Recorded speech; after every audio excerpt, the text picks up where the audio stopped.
Unang-una sa lahat po, papasalamat po ako kay Sir Benny and then Sir Justin sa binigay niyong opportunity sa amin na umatin sa breakthrough na to.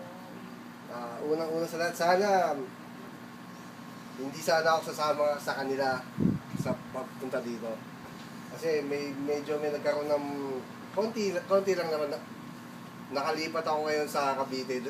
Sa sister ko tumitira ngayon, pero syempre gusto kong sumeperate ng das ko para sa sarili ko naman po. Sabi ko sa kanya na short ako ng konti para pwedeng rehanin mo muna ako. Kasi alam niyo naman sa amin, yung commission namin sa DMCI, hindi naman siya buo binibigay. Pera lang pag naka-spot kayo. Yun. Ngayon, natutunan ko dito sa lahat ng ginawa natin lahat, isa lang yung natutunan ko, tumibay ako. Kasi, naintindihan ko ngayon sa sarili ko na kaya ko pala ilabas lahat ng ng takot ko. Kasi actually, nung na-aksidente ko sa motor that time, na bata pa naman ako, sabi ko, hindi na ako sasakay ng motor.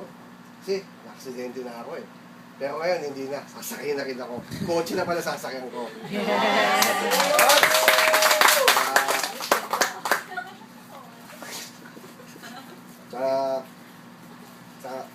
Maraming salamat din sa inyo na lahat ng experience namin, pinagsama-sama natin nga.